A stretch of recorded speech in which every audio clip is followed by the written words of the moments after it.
No Jātlēga nav palikuši vairs neviens. Es esmu vienīgais. 99% nomira. Un nosala, badā nomira.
Они не едут туда, они до семерки едут.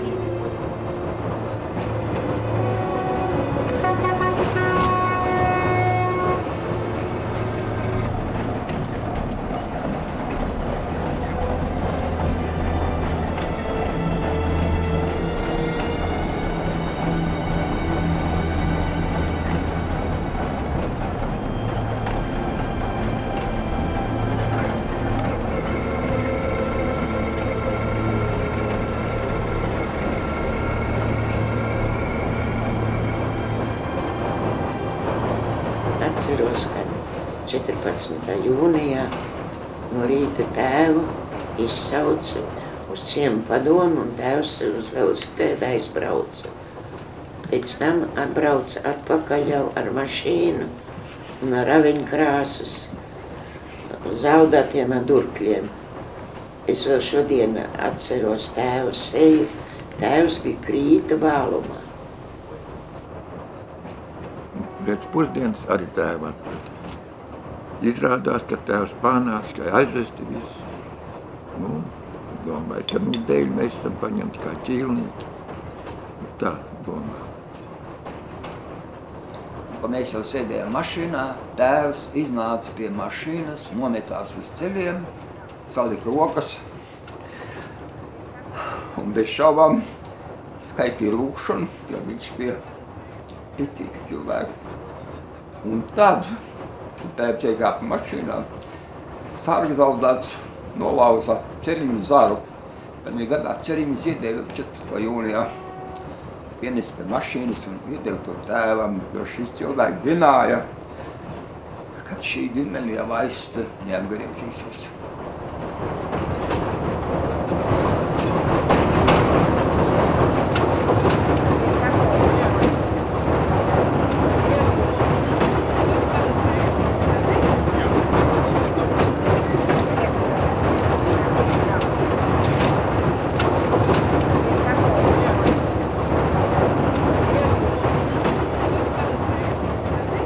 Tēvs mans bija Latvijas armijas virsnieks, dienēja 11. Daugavpils pulkā.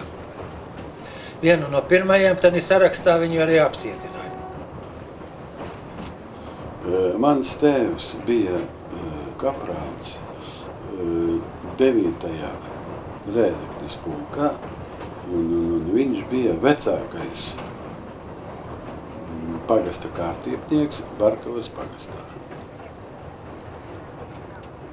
Tēvs sēdēja pie galda, viņam neļāva piecelties, lika nolikt savus apbalvojumus uz galdu, kurš tūlīt arī viņu pievāc.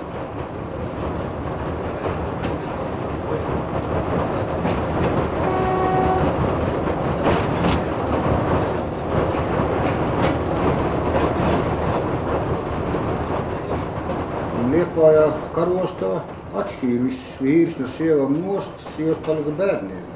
Es tik daudz atceros, ka tēvam bija brūnas drēbes mugurā. Tas man bija atmiņā vairāks, kā tā neatceros. Tikko mēs bijām mašīnā, es atceros, kad ar riteni pārskrēja mājās tētis. Nomet sētā riteni un uzlec augšā mašīnā. Un aizbraucam.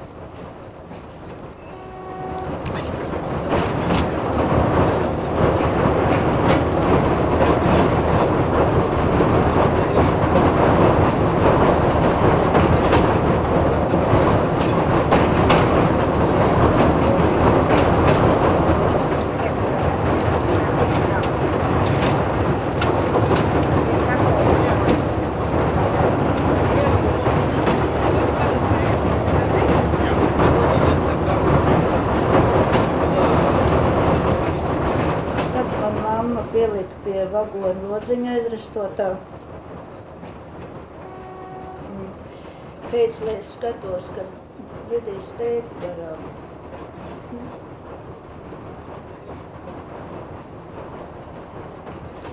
Tā es arī savu tēvu atceros dzīvi, kad viņu ved garām lodziņam. Viņam bija tāds sarkanbrūns kažociņš mugurā. Un te pārsēdināja viņas, un es tēvu redzēju pēdējo reizi vagonu logu. Jo pavīcināja tā. Tas bija viss. Es tā iekļiecu uz mamma, tēvs ir pie loga. Citi ar grūšanu viņi nogrūta nost. Es tikai atceros, kad tēvs sadauzīja zodu, viņu pagrūt nost, viņš tikai dabūja pateikt dažus vārdus. Māte vēl tur kādu kreklu sviežot vēl uzsviedās uz jumta, nevis pie tā restītā cauruma. Viņš nenoķēra pie tā restītā lodziņa, kur bija, un kaut kā viņš noķeksēja tomēr no tā jumta nost, un viņam tā arī bija pēdējā reize, kad es tēvu redzēju.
taciņi, jā.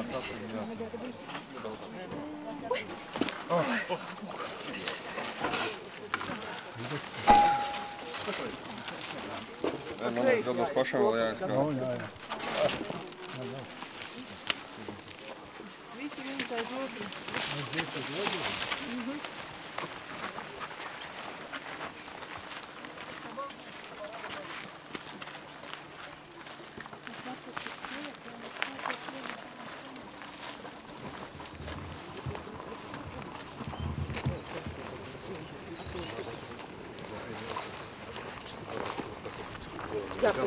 Иначе тогда уже до вечера даже эти туфли пластик.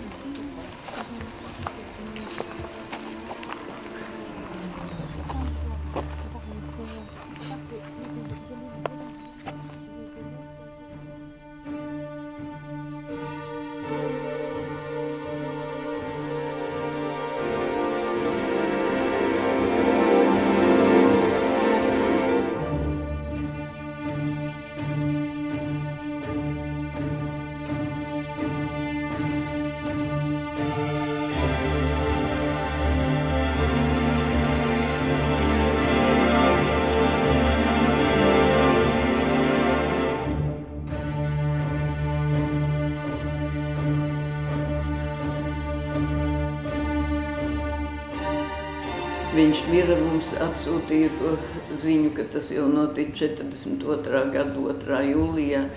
Es nezinu, vai viņš nomira, vai viņu nošāva.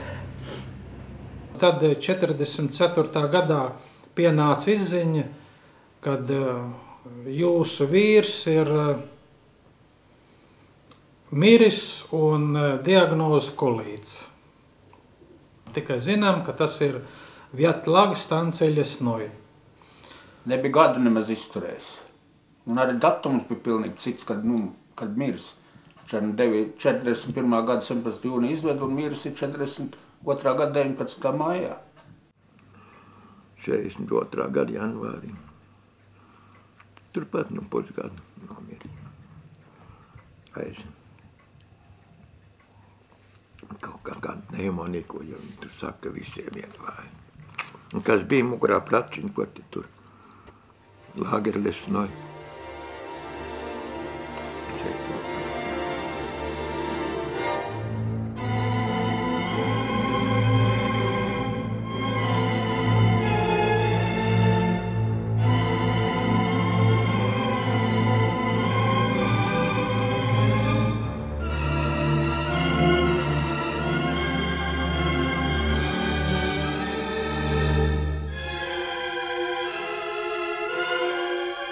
Un tad mūs sadalīja pa brigādēm un sūtīja mežā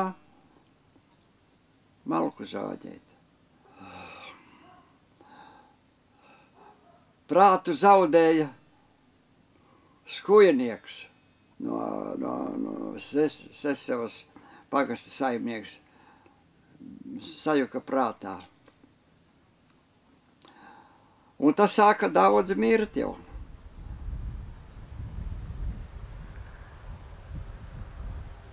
No rīta ienāca sanitāri, ja, barakā tagad. Un tagad skatās, kurš ir miris, to novelk no ārām, uz grīdas, izģēr viņu pliku, un tās drēbes sviež kaudzē.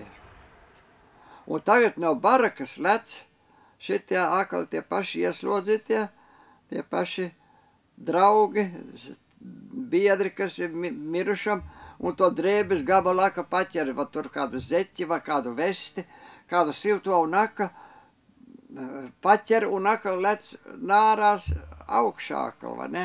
Tā kā no tām drēbēm nekas nepaliek, visas tiek savāktas. Tā tos plikos ap birku pie un viņus izved ārā, kur viņus liek, tā nav nevienam zināms. Ну кто весной, скажем, 40-градусный мороз будет ту же землю долбить? Это абсурд. Эти трупы складывались там в какой-то сарай штабелями. С декабря, ну даже с ноября где-то, примерно по март.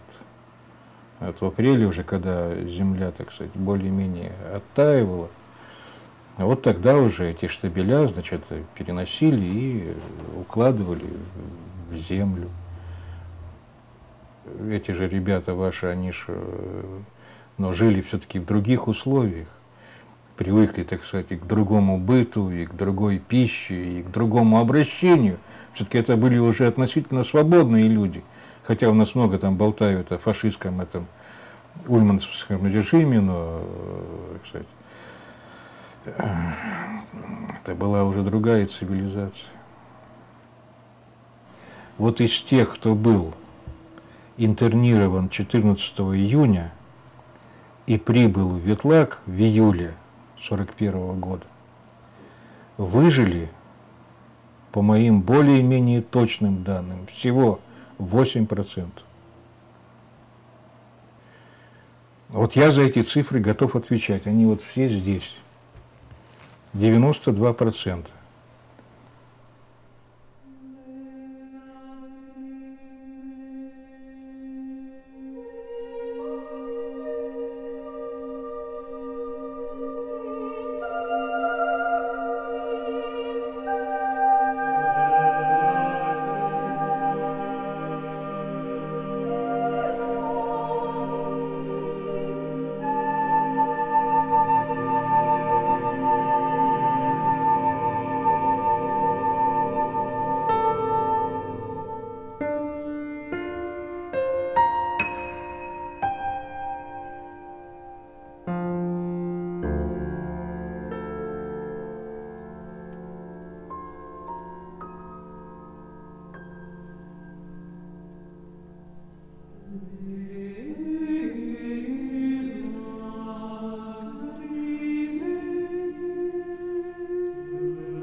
Ziema bija tik augsta, 40 grādu.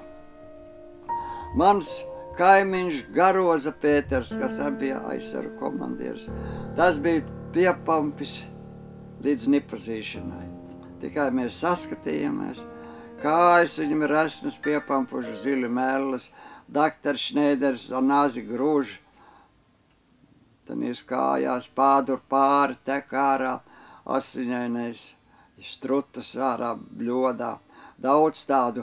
Un otra kategorija bija galīgi izdilušie. Es biju pie to galīgi izdilušo kategorijas. Cilvēks palika kā skelets.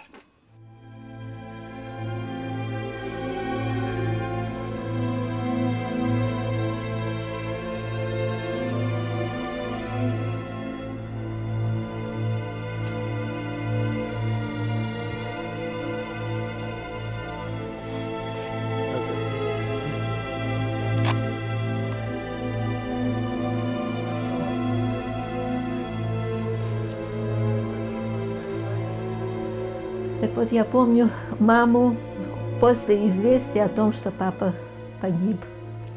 Она сидела в уголочке там около, там был такой сарай. В общем, ничего не говорила, а может быть и говорила. В общем, ну и вот так вот. Это была смерть папы, таким образом мы пережили. Ja, bet Vesters ilgi neizdzīvoja. 42. gadā 7. februārī viņš badnāvēja mira, jo tie, kas bija viņu, teica, ka viņš bija uzpampis seja, bija uzpampusi rokas, kājas, bet viss tas no bada bija. 42. gadā februārī tēvs esot miris no slimības. Kirova apgabala Vietlaga, tajā koncentrācijas nometnē viņš ir nomiris. Nu, noteikti viņš ir nobendēts, par to nav ko. Viņš tomēr bija Latvijas armijas virsnieks, un viņš bija arī pēdējais skautu priekšnieks Latvijā. Un tu savu tēvu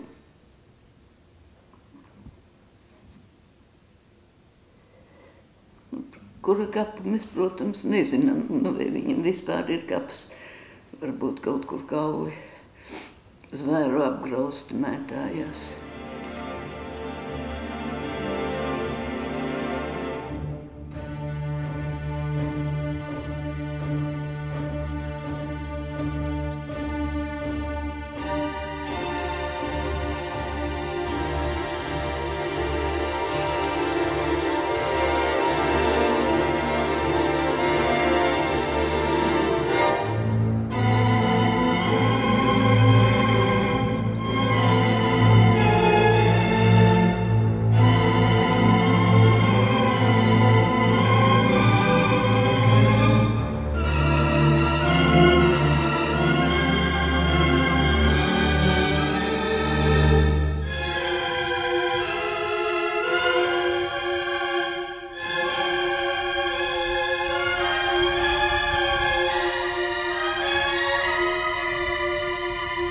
no Lieģera tāds mežiņš un tāds uzkalniņš, un tur, es zinu, tur viņi nogrāzē, bet tur neviens netika.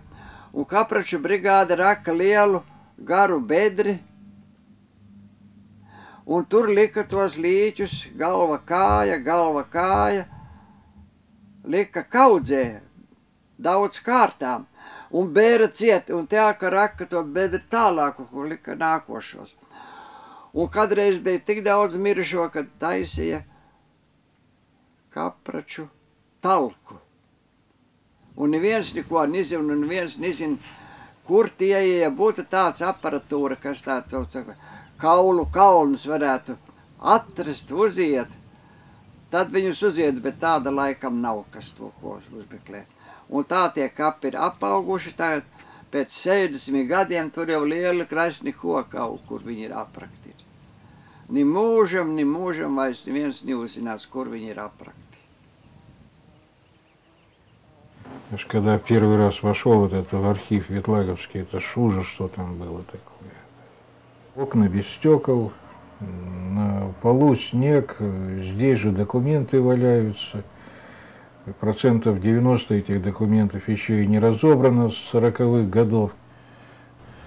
Значит, сначала я выписал всех латышей умерших, потом занялся немцами, трудоармейцами, спецпоселенцами, а потом уже сделал общий список. Вот 18 тысяч человек, 80 национальностей, 20 стран, начиная с Японии и кончая Италией.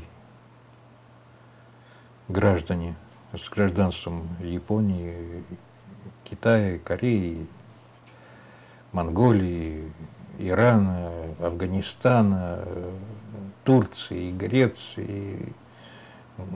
Про Польшу я уже не говорю, это отдельный тут сюжет.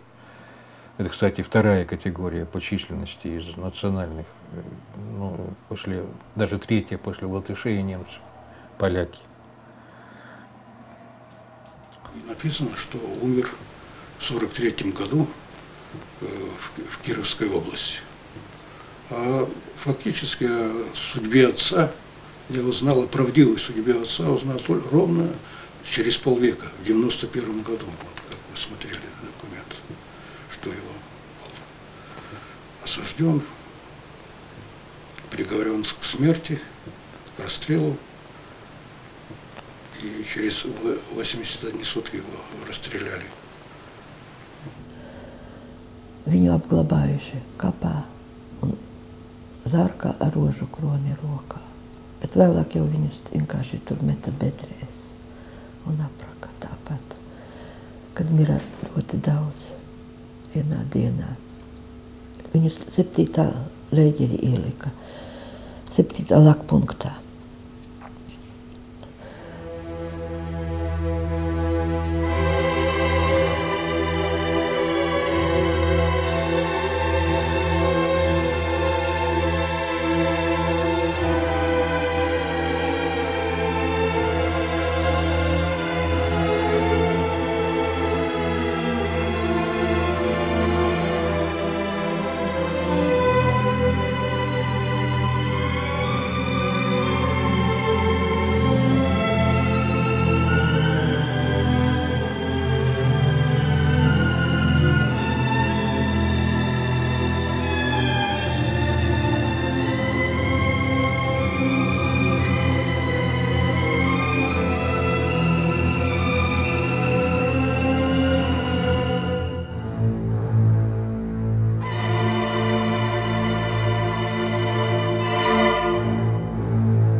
Я хочу на память оставить маленький флажок Первой Латвийской Республики, который сохранился в те времена Советского Союза. Это было запрещенное дело оставить нашим дорогим и всем, которые в этом страшном месте остались. Он очень старый.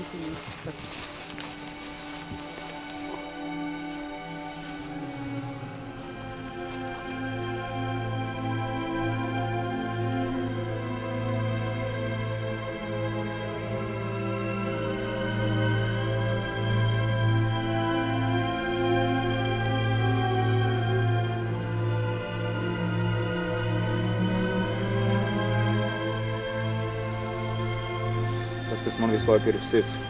Tēteris reiz ieminējās par to, ka vajadzētu noturēt kādu īpaši svinīgu dievkalpojumu reizi, lai kaut simboliskā veidā varētu iesvētīt visas tās daudzās, ārkārtīgi daudzās, anonīmās kapu vietas, kur mūsu tautieši ir vienkārši sabērti savās upura bedrēs.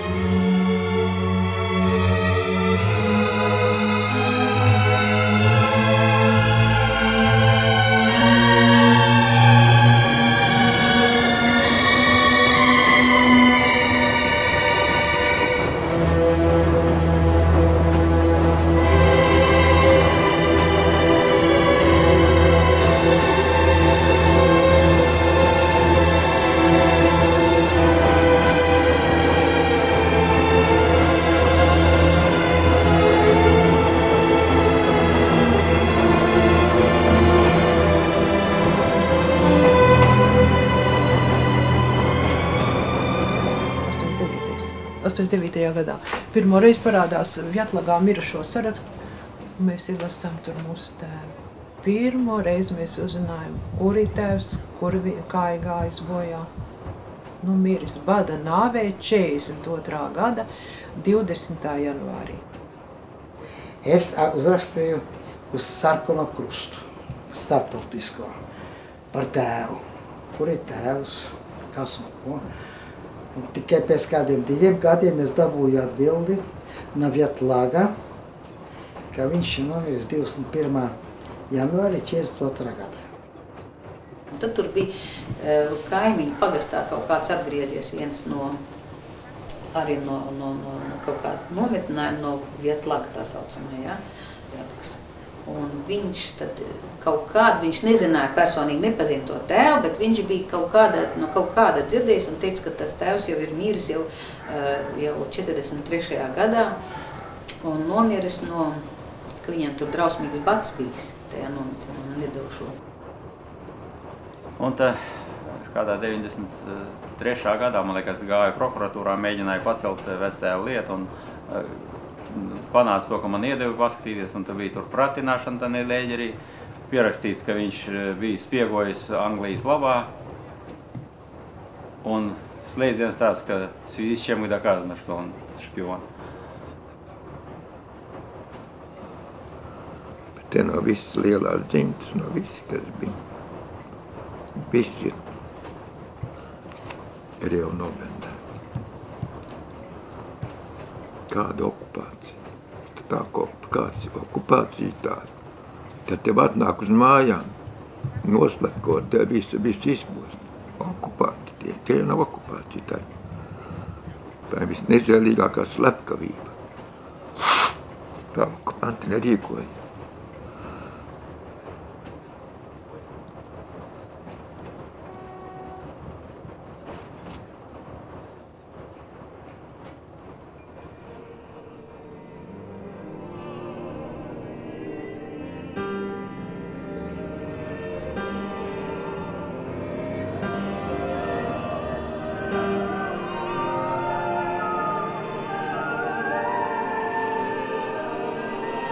Thank you.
Mani visi nagi nogājuši, nosaluši ar visiem pirkstiem, visi nogāja jēli. Man tagad ir pirksti apaļi, gludi, bez nagiem. Bet sadzier. Rokas bija nosalušas, ausis bija nosalušas, deguns sasala un vaigi visi jēli bija. Tas ir nenormāli, tas ir necilvēciski, tas ir neiedomājami, ka es vēl palicu dzīves, jo visi nomira jau tad visiem.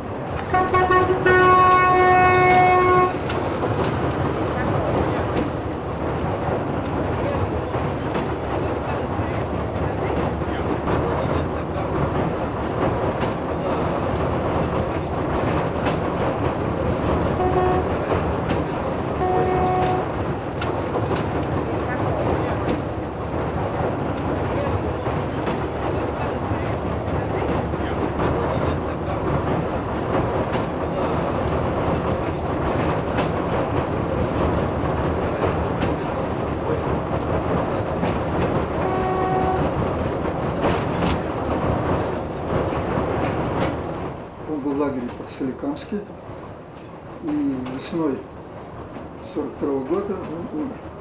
Мы получили бумагу о том, что у него тогда инфаркт, тогда назывался разрыв сердца, но он никогда сердцем не страдал, ему было 40 лет, он был очень здоровым человеком, и после войны, уже вернувшись сюда в Ригу, меня познакомил с одним человеком, который был вместе с моим отцом в лагере. Этот человек очень пожилой, и он мне рассказал, что люди возраста моего отца погибали в первую очередь, потому что питание было ничтожное, работа тяжелая, лесоразработки, и почти никто не выдержал, почти все погибли.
Mūs viss ievietoja vagonā, lopu vagonā. Tur mēs visi bijām ļoti daudz cilvēki. Un tad pēc kādām stundām, 3 vai 4, izsauca tēvu, un tā bija pēdējā reize, kad es viņu redzēju. Es zinu, ka mamma bija izmislā un paps viņus mierināja. Un tad vakarā sauca visus vīriešus.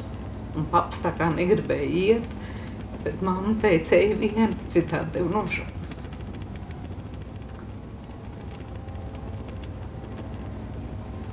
Un tā es redzēju papu pēdējo reizi. Mēs jau māsas toreiz skatījās, bet no tiem protokoliem, kad miris 42. gadā ar sirds nepietiekamību. Tā tāds standarta diagnoze, kā visiem daudziem tādiem. Tā vairāk es no pat tēva neko nezinu vairāk.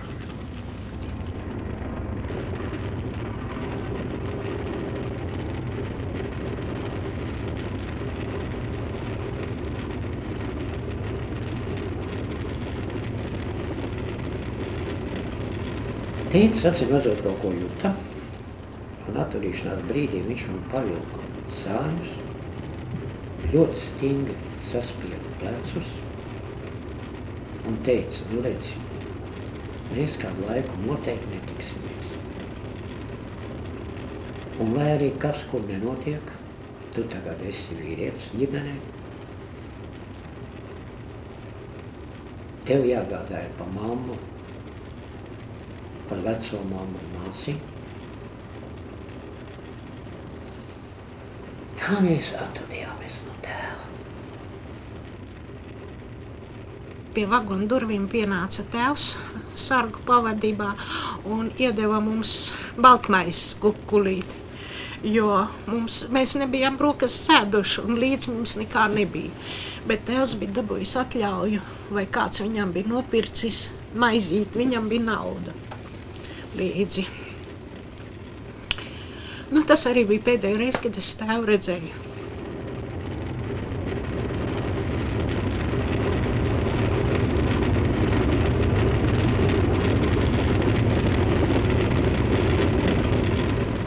Mēs pat neatvadījāmies no tēva. Atceros, viņš aizgāja tur, kur viņu aizved. Un mēs iekāpam vienā vagonā, tāda pusstundas bija. Un es atceros, ka tas bija vagons 75. Tātad jūs varat iedomāties, cik daudz bija to vagonu tajā ešalonā. Un tā iznāca, kad mūsu vilciens brauca garām vienam citam ešalonam.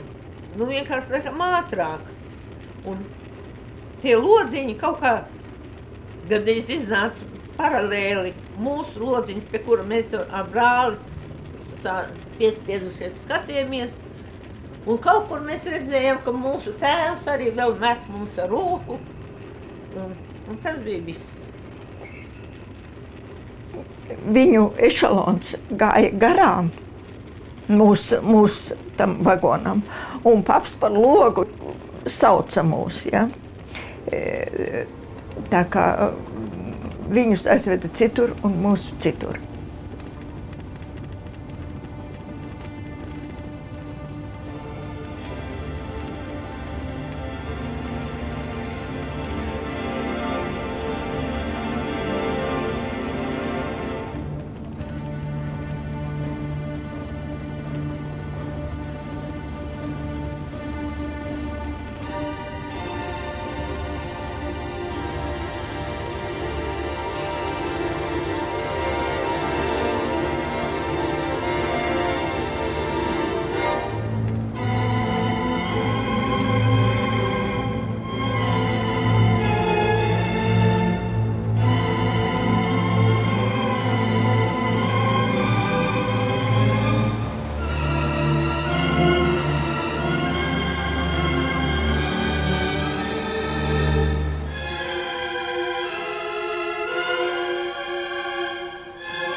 Когда вот стали привозить, жить-то ведь негде было, бараков не хватало, поэтому вот расселяли вот эти вот небольшие, которые деревушки были, и вот ставили здесь, поэтому вот, когда очень разбросано, что очень много тут, вот связано с этим.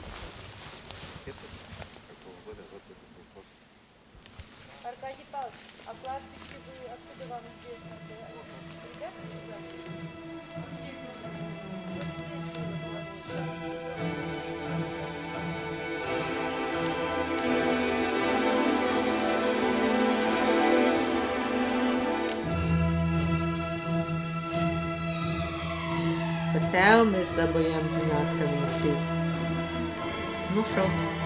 41. gadā viņš jau bija nolikvidē. Tēvs ir 42. gadā nošauts. Viņš bija salikams kā vienā no drausmīgākiem līderiem. Nu, paldies Dievam, viņš ciet tikai gadu to līderi. Atnāca vēstule, kad viņš ir notiesāts uz 10 gadiem bez prava переписи. Tagad jau, kad es pēc tam tos dokumentus sāku kārtot, viņš 42. gadā jau bija nošauts.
Tur no Rojienas viena sieviete bija vīrieša tanī barā, ja? Tā bija strādājusi virtuvē, un tā bija teikusi, vai ne, ka tie arī mūstēs, viņi bada nāvē nomiruši. Ka viņi jau ir centusies kaut ko iedot no tā ēdiena, bet tur jau nebija ko dot. Un ir kaut kāds tur vipiskanīs protokola. Мейстер Янис Густович решили расстрелять. Otrā pusē te lapelēja. Vigovor не исполнен, так как Zeka умер. Tā bija vienkārši jau skaidra iznīcināšana.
Es satiku cilvēku, kas bijis ar manu tēvu Lēģeri, kas atcerās, kā tas noticis, kad viņa drēbes, viss tās ir novilts. Un tad viņš ir iešūts maisā pie zonas vārtiem.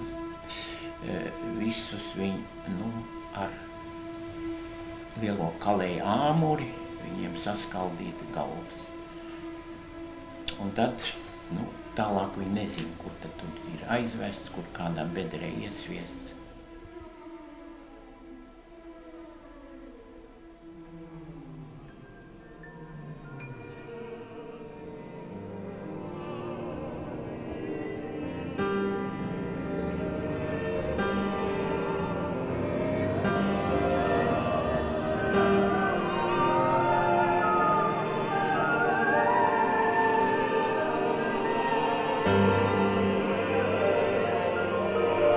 Thank you.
ka mans papiņš, Kēse Aleksandrs, tika 41.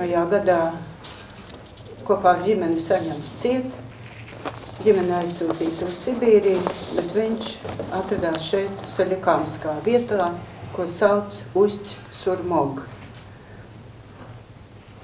Es pateicos Dievam un liktenim un jums, mani visi līdzgaitnieki, ka šodien mēs varam šeit nolikt šo piemiņas plāksni, kura būs arī par piemiņu tam, kas notika ar manu tēvu.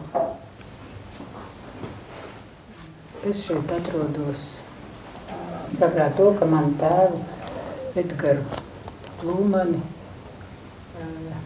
41. gada 14. jūnijā kopā ar manu mammu un mani Zīdaini izsūtīja uz Sibiriju, jau Šķirotavas stacijā tēvu atdalīja no mūs ar mammu aizsūtīja uz Sibiriju, uz Tomskas apgabalu uz ziemeļiem, un tēvu 42. gada aprīļa sākumā šeit nošāva. Es šeit esmu savu krustāvu, dēļ Kārlis Jansons, Rēders. 1941. gada 14. jūnijā viņi atņēma viņam visu, kuģus, mājas, atņēma arī dzīvību. Izsūtīja uz Usoļu, un 1942. gada 18. maijā viņš šeit ir nošauts. Tādēļ es esmu šeit. Man bija vēlēšanās atbraukt un būt kaut vienu reizi, mazliet tuvāk tajā vietā, kur ir mani vecā tēva bijuši. Jo man, protams, visu laiku ir lielais jautājums, kāpēc izsūtīja un kāpēc viņiem šeit bija jānomirst. Уважаемые дамы и господа, спасибо, что вы, приехав так издалека, выбрали минутку, посетили наш скромный музей. У нас такая есть пословица, что хороший гость хозяину в почет. Поэтому за это спасибо. И спасибо за то, что вы проявили определенную терпимость к нам, сотрудникам уголовно-исполнительной системы, к самому Усалагу, то есть не обвинили его во всех этих тяжких последствиях. То есть правильно сказал у вас священник, что эта вина лежит на империи. Поэтому спасибо вам за то, что пришли.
Vienas.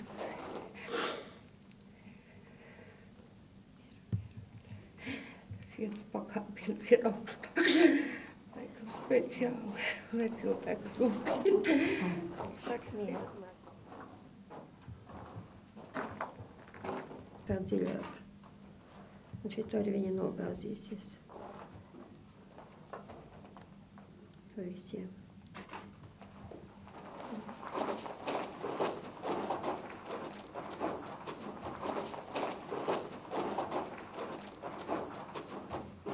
Mamma, saprotams, ka mamma to visu rakstīja, bet it kā no mums abām divām, ka mēs gribam zināt, kur ir mūsu tēvs, un ka mēs gribam atgriezties dzimtenē. Par tēvu es tā domāju, ka varbūt bija atbildi, ka viņš ir miris, bet mamma mums to neteica. Tāpēc, ka es visus gadus domāju par savu tēvu. Nebija laikam dienas, ka es par viņu nedomātu. Viņa tas noziegums ir bijis, ka viņš ir aizsargu kora diriģents, par to viņš ir apcietināts. 41. gadā jau sāka ar inteliģents, kad viņi bija jāiznīcina.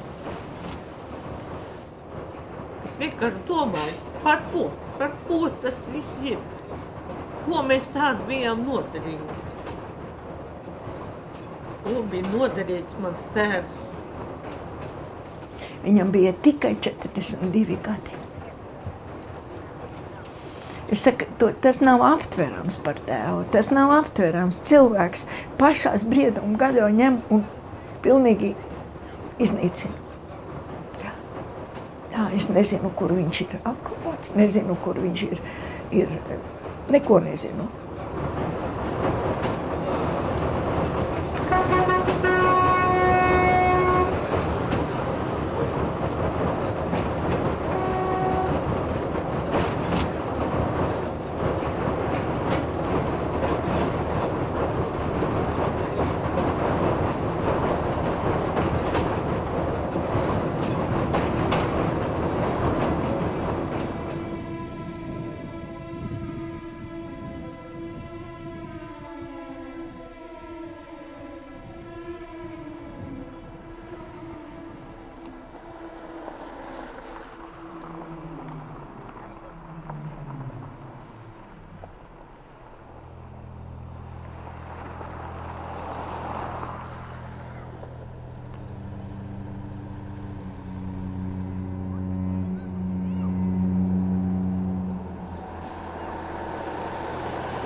И до сегодняшнего дня это страшный дамоклов меч висит над многими народами.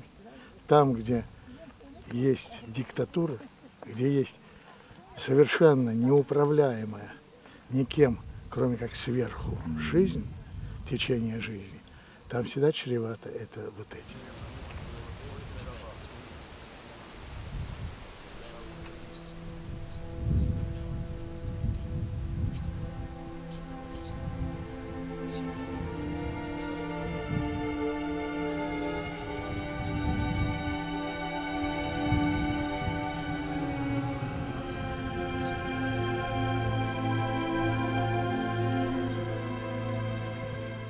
Mūsu ģimeni paņēma, man bija gads un 5 mēneši. Paņēma 4 naktī, 3 bērnus, pusotra 5 un māsiņa 9 gadi un mammu. Un es tēvam visu savu apzinīgo mūžu pateicos par to, ka viņš neatstāja ģimeni un nezināju, uz kurieni mūs ved, bet viņš bija tik drošsirdīgs un tik mīlošs savu ģimeni, kad viņš devās tālā braucienā ar mums kopā.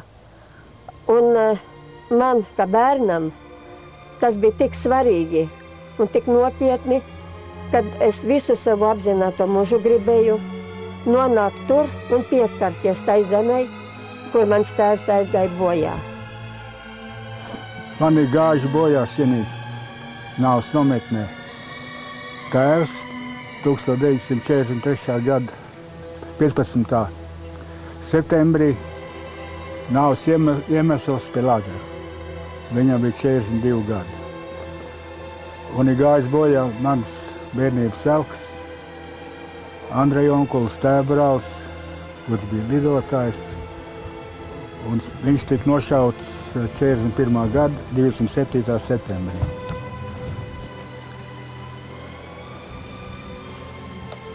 Es gribu nodziedāt dziesmiņu savām bērnības elkam Andreja onkulim.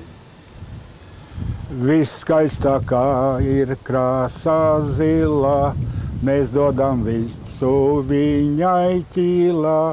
Tāpat kā meiču zilās atstiņās ir pilnas debes burvības.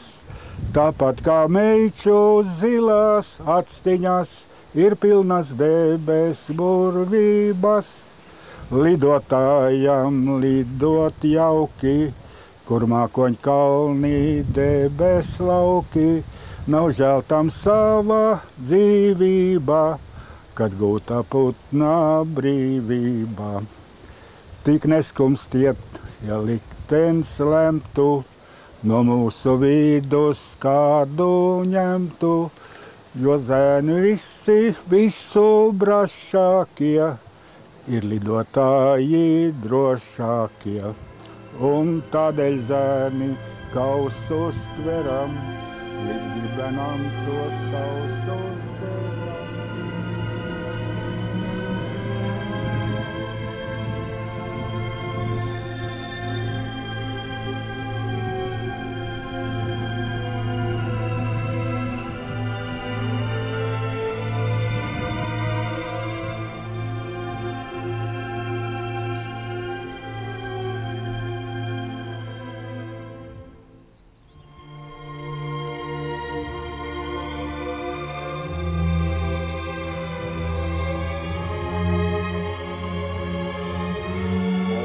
Tēvs debesīs, svētīts lai top tavs vārds, lai nāk tava valstība. Tavs prāts, lai notiek kā debesīs, tā arī virs zemes. Mūsu dienascho maizi dod mums šodien, un piedodi mums mūsu parādus, kā arī mēs piedodam saviem parādniekiem. Un neieved mūsu kārdināšanā, bet atvestī mūs no ļauna, jo tev pieder valstība, spēks un gods. Mūžīgi mūžos. Āmen. Zināmie un nezināmie, visi tā kunga mierā, mūžīgā svētā Dieva Tēva dēla, svētā